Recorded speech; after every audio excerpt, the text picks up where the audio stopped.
So the Game Awards were last night, and I don't normally pay attention to these sorts of things, but there were a number of exciting announcements, one in particular that I thought I needed to comment on, and that is the announcement for Witcher 4, which we already knew was in development. I think they're also, CD Projekt Red are also developing a Witcher 1 remake at the same time. But Witcher 4 has been officially announced, and we've got a brand new trailer for it, a big CGI trailer. Nothing gameplay related yet. But as you can imagine, in the current era, in the modern day, there is a lot of controversy going on about this trailer already. And I'll just have this playing sort of in the background whilst I'm talking here for a few minutes, because I want to give you a little bit of context first for my own experiences with the Witcher series. Now, back in 2015, The Witcher 3 came out, and that's the last mainline entry into the series that we've had. And before it came out, I jumped straight onto the hype train. I'd never actually interacted with the series before. I'd never read any of the books or played Witcher 1 or 2. I had heard of Witcher 2, but I'd never played with it. But I'd heard that Witcher 2 was a really, really good game with branching storylines and really great RPG mechanics, and Witcher 3 was going to be this new one that was going to be open world, really interesting dark fantasy series with in-depth RPG mechanics and lots of moral grey choices that you could make throughout it. And at the time for me, being about, 18, 19 years old, that sounded amazing. That was just what I wanted. The dark fantasy setting especially seemed something really interesting that was based in not just European, but Polish folklore, which was something I'd not interacted with or experienced at all up to that point either. So it was something that was really new to me, that got me really, really excited. And I played the game, I absolutely loved it. If you're watching this right now, you probably loved it back in the day as well, which is why people have got a bit worried about this new trailer. So I'm just going to say straight away, we shouldn't judge purely off of this trailer. We'll see when the gameplay trailers come out.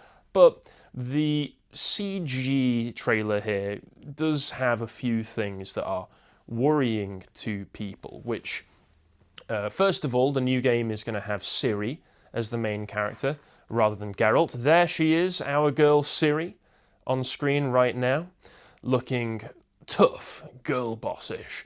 But that's fine. That's fine. I don't mind her being a girl boss. The whole point of, I say don't mind her being a girl boss. I don't mind her being tough and intimidating now. She's supposed to have been a Witcher for a few years, and she is she's already one of the most, if not the most powerful individual character in the series as established by Witcher 3. So I don't mind her being a very powerful, a very confident character. I don't mind her being the main character, although I really do like Geralt, but it's very clear that this is where the direction the series was going in the first place. I do have a lot of questions, though, mainly regarding the clear redesign to her character. It's not a complete change. But they have redesigned her somewhat, and also the interactions with the monster here, because what you'll notice is, if you're a fan of the series, she's not using the magic that she had available to her, as I think I've not played the games in a while, so apologies if I butcher some of this. I believe that Ciri is a child of the Elder Blood, which gives her certain magical powers, which she uses perhaps a little bit of here, but she also uses a lot of Witcher tricks, like she drinks a Witcher potion. That seems to be one of the signs, perhaps, that she was using there. So I worry, because it seems that they've taken her in a different direction that doesn't seem to follow from what she was, because in an interview that they've conducted for IGN here, IGN points out that since The Witcher 3, she's undertaken the famously painful Trial of the Grasses, which has mutated her into a powerful and resilient warrior. The thing is, she was already powerful and resilient, and she didn't need to do the Trial of the Grasses. As far as I was concerned, maybe they were doing it for the sake of ritual and tradition, but also, as far as I'm aware, the Trial of the Grasses is something that A, can only be undertaken by boys, and B, can only be undertaken by boys going through puberty, because it strips you of all of your emotions. It's something that you can only go through when your body's already developing. So it seems like a bit of a break in the law that they've decided to just say, well, she's undertaken this thing that she technically shouldn't have been able to. So that's interesting that they've taken some liberties there, although, they weren't above taking liberties with some of the lore in the past games, or even some of the established continuity going from games 1, 2, and 3. If you actually play them linearly, I know that there are rather famously broken trilogy with some of the lore, especially given that you've got so many different branching choices. The decision of what to make, of which choices to make canon between games, must be a very difficult one, especially when they're so branching. There are so many different choices throughout all of these different games. But what we do know as well so far is that it's been in development for a little bit, and it may come out next year, but it probably won't come out next year. They're in the full development phase right now. Again, what we know is very limited right now. We do know that Geralt's going to be in it, thank goodness. Geralt is, again, a character that I'm very attached to. But Ciri is going to be the main character. The thing here as well is, obviously, she destroys the monster. The monster is just a rampaging beast that the local peasants in this village were paying sacrifice to as a tribute to the monster, showing itself to be some kind of god. She decides to step in instead of allowing this peasant girl to be fed to it, so that she can destroy the monster, take away this burden from the village, and save them. Now, the peasants don't take too kindly to this, as when she emerges from the monster's lair, they've killed the girl who was going to be the sacrifice anyway, despite the fact she was trying to save them.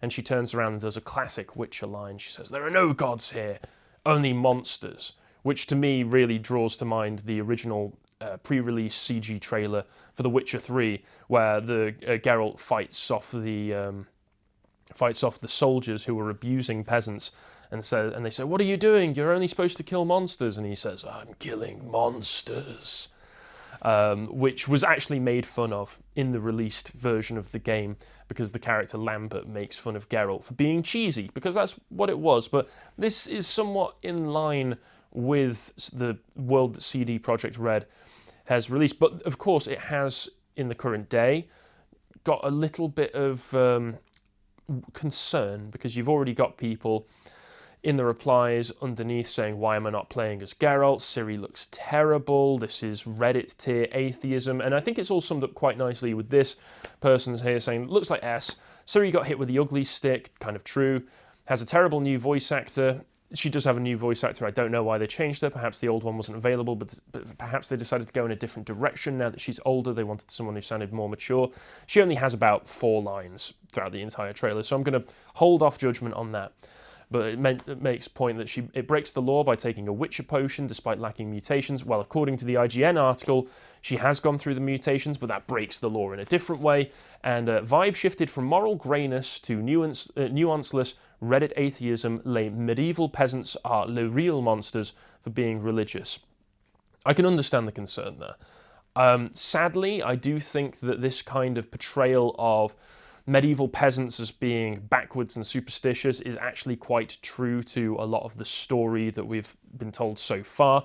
In The Witcher 3, for instance, there's quite a lot of small peasant villages who are shown as being very superstitious, sacrificing their children to local monsters in return for safety and fealty. This brings to mind, for instance, the Witches of Crookback Bog, I think is the name of it, where the local villagers in the area feed their children to them in return for protection and other offerings.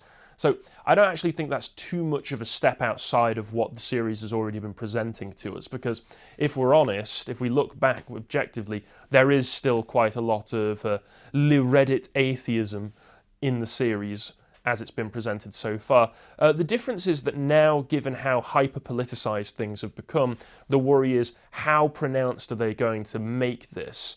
Whereas in the past, yeah, they did have those elements. There was also the moral greyness of, well, these villagers are in a very dangerous world that's filled with evil and corrupted magic, and they're doing what they have to try to survive, even if what they have to do is very morally grey and evil in some cases. So the concern is, are they going to take that nuance out of it? I'm a little bit worried as well, because I know that there has been a lot of staff changes in CD Projekt Red in the 9 years since the last game. So I wonder and I worry that some of the minds behind The Witcher 3 that added that nuance, added the depth to the series may not be there anymore, or have become so hyper-politicized themselves, because remember, the first one came out in a pre-Trump world, pre-Brexit world as well. If those people who made it have become so hyper-politicized themselves that they're going to end up taking all of the nuance out of it for the sake of their own political messaging, which was already there. But as well as that, there is also the other big sign of current day slipping into the game, which I do think points to a certain trend that isn't entirely positive for my outlook of the game, right? Which is that they have redesigned Ciri in a way that does make her purposefully less attractive. If we're perfectly honest with ourselves, right, there was quite a lot of Ciri stuff in Witcher 3 that was a bit fan-servicey. Not that I'm complaining at all. You know, those low-angled shots of her from behind, I wasn't complaining at the time, I'm certainly not going to complain now. But what they've done is, you can see here, Witcher 3 design of Ciri. She is slim-faced and has a womanly jaw. Here, obviously it's in shadow and it's CG, so we'll see how it translates into the actual game, which is being produced on the Unreal Engine rather than the CG Projekt Red engine, like the third game was, so that'll have its challenges all its own. But she's obviously the same person, right? She's still got the same cheekbones, still got the general face shape. Problem is, from the looks of it, her jaw and chin are much larger and much more pronounced.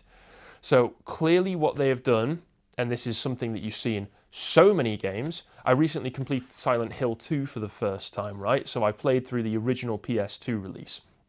And I've watched a playthrough and some reviews of the remake, because I'm not interested in playing the remake at all. Silent Hill 2 is not improved by making it shinier and making it play like The Last of Us. I'm sorry to break that to anybody who really loves every single game, especially horror remakes, being an over-the-shoulder third-person shooter. I don't think that improves them at all. But what I noticed as well in that is that a lot of the characters, who were already supposed to look very strange in the original, don't necessarily look strange now, they just look ugly. Like Angela, for instance. She went from looking like somebody who was shocked and confused, gaunt and lost, to kind of just looking a bit frumpy. They gave her a big man jaw. And that's what they do here. They did that in the Horizon Zero Dawn sequel as well. They took a character who was already not supposed to be very attractive and gave her a big man jaw. They did that in the trailer for the new Fable game. So every single game that has female characters in it, ironically except for some of the Resident Evil remakes, which have gone out of their way to make sure that their female characters are as attractive as possible, they all want to give the female characters man jaw. And I can only assume this is in the service of anti-fan service. And I question now, can we not strike a nice middle line? Can we not just have people who look iconic, who look striking, who look interesting, who look out of the ordinary of the sorts of people that you can see on the street? Because if you're engaging in fantasy, you want to be playing as somebody out of the ordinary, somebody inspirational, iconic. But no, instead you just get frumpy manjaws all day, every day.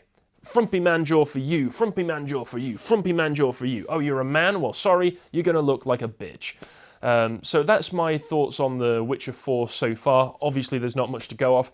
I'm going to hold out complete judgment for when it comes out, but I think there are a few things in this that are cause for concern. But that's just me. Let me know what you think down in the comments.